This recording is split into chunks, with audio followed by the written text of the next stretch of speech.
Assalamualaikum warahmatullahi wabarakatuh. Perkenalkan nama saya Diva Witara Suara dengan NIM F1S1211115 dari Prodi Sistem Informasi Ruang R002. Pada video ini, saya akan menjelaskan hasil penelitian saya mengenai puasan pengguna terhadap website ChatGPT menggunakan metode EUCS. Dan berikut adalah beberapa hal yang akan saya bahas pada video ini. Yang pertama yaitu populasi dan sampel yang digunakan, kuesioner yang digunakan, hipotesis yang diajukan,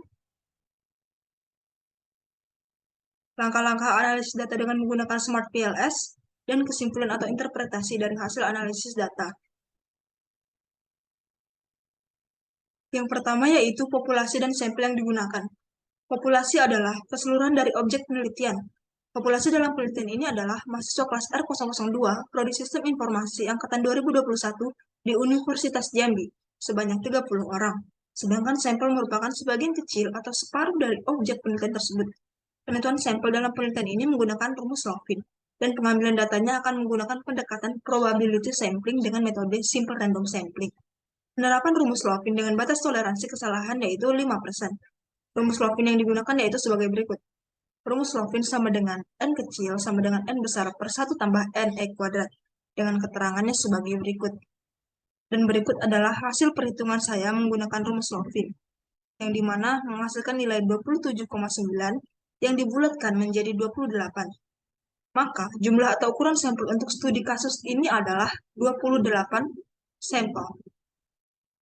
Selanjutnya, kuesioner yang digunakan. Kuesioner yang saya gunakan dalam penelitian ini yaitu melalui Google Form, yang dimana memiliki 30 responden yang saya sebarkan ke seluruh anggota kelas R002. Dan berikut adalah hasil screenshot kuesioner yang telah saya sebarkan kepada kelas R002. Kemudian saya akan membahas mengenai hipotesis yang saya ajukan. Berikut adalah desain thinking yang saya buat menggunakan Smart PLS, yang dimana X1 merupakan konten, X2 merupakan akurasi, X3 merupakan format, dan X4 merupakan ease of use, serta X5 merupakan timelines, dan Y1 merupakan user satisfaction, yang dimana hubungan X1, X2, X3, X4, dan X5 berpengaruh signifikan terhadap Y1, yaitu user satisfaction pengguna website ChatGPT. Dan berikut adalah hasil uji hipotesis.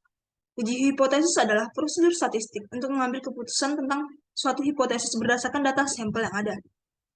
Hasil uji hipotesis dapat dikatakan signifikan apabila hubungan antar variabel yang memiliki p-value 0 sampai 0,05. Dan berikut adalah hasil uji hipotesis dari penelitian saya yang telah saya hitung menggunakan Smart PLS.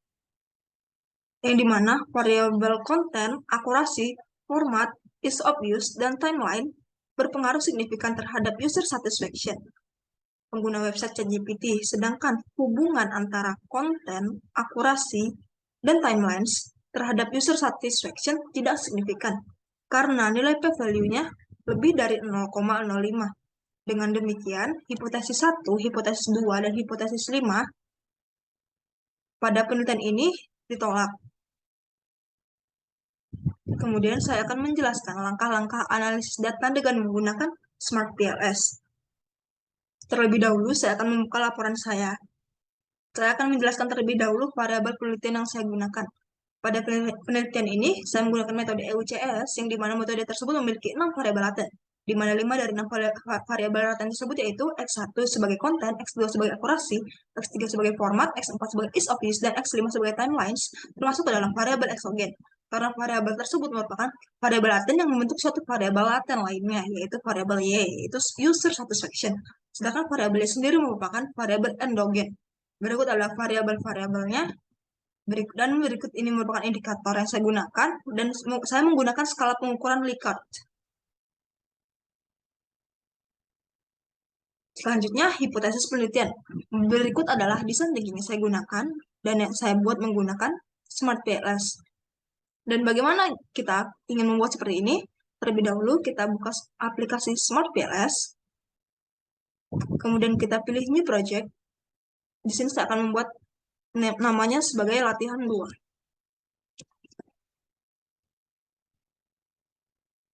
Kemudian kita klik Create. Selanjutnya kita pilih Import Data File. Dan di sini saya telah menyiapkan data-data saya dari kuesioner tersebut dengan format CSV. Kemudian kita pilih open. Pada scale ini saya pilih bulk change, scale yang saya pilih metric, min saya pilih 2, dan max-nya saya pilih 5. Kemudian kita klik apply. Selanjutnya kita klik import. Dan berikut adalah data-data yang telah berhasil kita import ke dalam Smart PLS. Kemudian kita klik back. Dan kita pilih create model.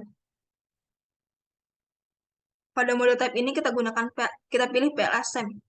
Dan model namanya yaitu latihan PLS. Kemudian kita klik save. Nah, akan ada data-data sebagai berikut variabel-variabelnya. Kita akan klik X1.1 ini, kemudian kita tahan shift, kemudian kita klik X1.4. Kemudian kita drag and drop ke dalam workspace berikut. Dan kita beri nama X1, merupakan konten. Kita klik enter. Dan kita akan melakukan hal yang sama kepada variabel lainnya. X2 merupakan akurasi. Kemudian kita klik enter.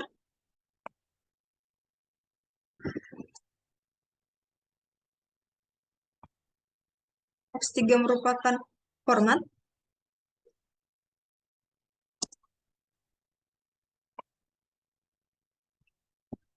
Dan pada bagian ini dapat kita rapikan. Dan X4 kita drag and drop. Yang merupakan ease of use. X5 merupakan timelines.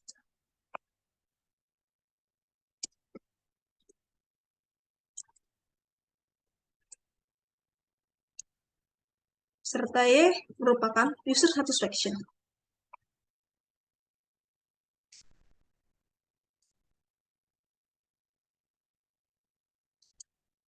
Dan berikut akan kita susun terlebih dahulu sebelum kita melakukan connect.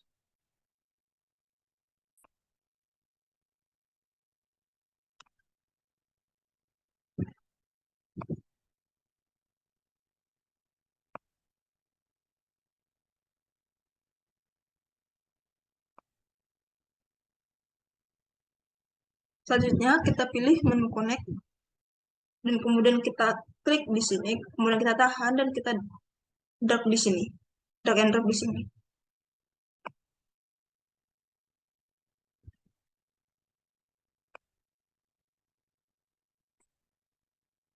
Nah, dan berikut sudah jadi desain thinking yang saya buat seperti di laporan tadi. Dan selanjutnya, saya akan membahas mengenai uji model pengukuran atau outer model. Yang pertama, uji validitas konvergen. Uji validitas konvergen dilihat pada nilai loading factor, yaitu nilai yang dimiliki oleh setiap indikator dengan nilai yang telah ditentukan oleh rule of thumb sebesar 0,7 atau lebih tinggi. Dan nilai AV atau average variance extract, yaitu nilai yang dimiliki oleh setiap variabel sebesar 0,5 atau lebih tinggi. Serta jika terdapat loading factor di bawah 0,7, yaitu 0,5 atau lebih, maka masih dapat diterima. Dan berikut adalah hasil perhitungan saya mengenai uji validitas konvergen menggunakan Smart PLS. Dan bagaimana cara membuatnya, saya akan menunjukkannya pada Smart PLS. Terlebih dahulu kita buka kembali Smart PLS-nya. Kemudian kita klik calculate. Kemudian kita pilih PLS SEM algorithm. Dan kemudian kita pilih start calculation. Yang pertama, kita akan mencari outer loading-nya terlebih dahulu. Pada menu final result, ini ada tulisan outer loading. Kita pilih, kemudian kita klik list. Dan berikut adalah nilai-nilai outer loading dari variabel yang telah kita masukkan tadi. Yang dimana variabel 1.1, variabel 1.3, dan variabel 2.3 tidak valid dikarenakan nilai outer loading-nya di bawah 0,5. Sedangkan sebagai contoh, variabel x3.2 memiliki nilai outer loading 0,511, yang dimana hasil tersebut masih dapat dikatakan valid. Dan data-data tersebut akan saya masukkan ke dalam laporan, sehingga berikut adalah hasil perhitungannya.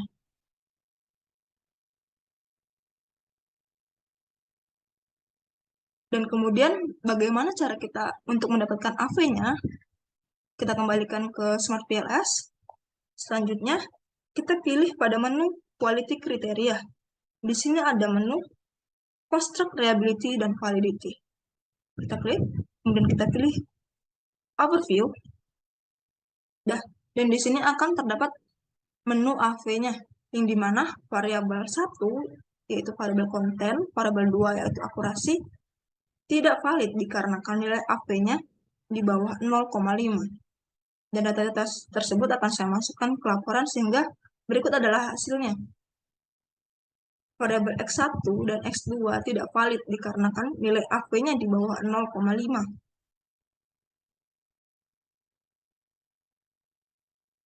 Selanjutnya, saya akan membahas mengenai uji validitas diskriminan. Tujuan dari uji validitas diskriminan adalah untuk menentukan apakah variabel-variabel yang digunakan dalam penelitian memiliki daya diskriminan yang kuat untuk membedakan antara kelompok-kelompok yang telah ditentukan sebelumnya. Pengujian validitas diskriminan dapat dilakukan dengan melihat dari nilai cross-loading-nya, di mana indikator yang mengukur variabel, nilai korelasinya harus lebih besar dibanding dengan korelasi dari variabel lainnya, serta nilai dari cross-loading harus 0,7 atau lebih. Dan berikut adalah hasil cross-loading yang telah saya buat dan saya hitung menggunakan Smart PLS.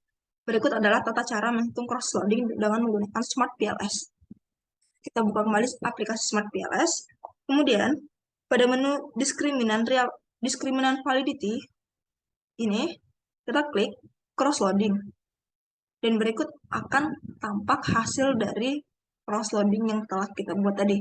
Kemudian data-data tersebut kita inputkan ke dalam laporan ini sebagai contoh.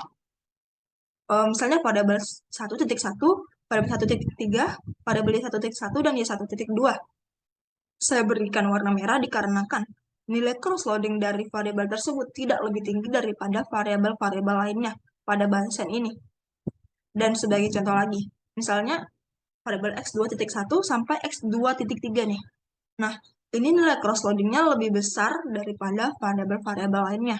Sehingga nilai dari variabel-variabel yang saya beri bold ini, nilai konstruknya tinggi. Dan selanjutnya saya akan menjelaskan mengenai uji validitas reliabilitas. Uji validitas reliabilitas adalah metode instrumen yang digunakan untuk mengevaluasi sejauh mana suatu instrumen pengukuran atau skala dapat dianggap konsisten dan dapat diandalkan dalam mengukur suatu konstruk atau variabel tertentu. Uji reliabilitas diukur dengan dua kriteria, yaitu dengan Converge alpha dan composite reliability. Menurut Ghazali, penggunaan Converge alpha untuk menguji reliabilitas konstruk akan memberikan nilai yang lebih rendah, sehingga untuk menguji suatu konstruk lebih disarankan menggunakan composite reliability. Dan berikut adalah hasil uji validitas reliabilitas dari penelitian saya yang saya ukur dengan menggunakan Smart PLS. Dan berikut saya akan menjelaskan bagaimana cara pembuatannya atau cara perhitungannya. Kita kembalikan kepada aplikasi Smart PLS. Pada bagian quality criteria ini terdapat menu construct reliability dan validity. Kemudian kita klik overview dan akan tampak hasil composite reliability-nya, yang dimana pada hasil tersebut menghasilkan variabel 1 dan variabel 2 menghasilkan nilai yang tidak reliable dikarenakan nilai dari composite reliability dari variabel 1 dan variabel 2 di bawah 0,7. Dan data berikut akan saya masukkan ke dalam laporan sehingga hasilnya sebagai berikut. Variabel 1 dan variabel 2 tidak reliable dikarenakan nilai composite reliability-nya di bawah 0,7. Serta variabel 3 sampai variabel 6, yaitu user satisfaction, merupakan reliable dikarenakan nilai composite reliability-nya di atas 0,7.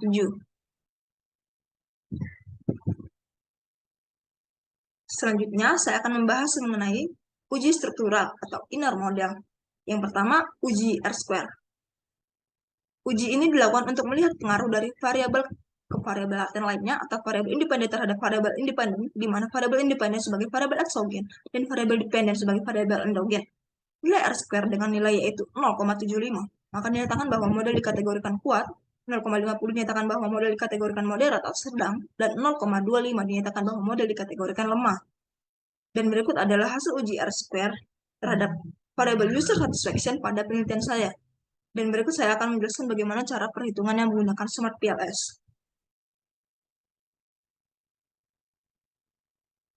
Pada menu quality kriteria terdapat tulisan R-square sebagai berikut. Kita klik saja, kemudian kita klik overview. Dan berikut akan tampil nilai R-square terhadap variable user satisfaction yaitu 0,907. Kemudian data tersebut akan saya masukkan ke dalam laporan, yang dimana R-square dari user satisfaction ini 0,907 yang dimana dikategorikan kuat karena di atas 0,75.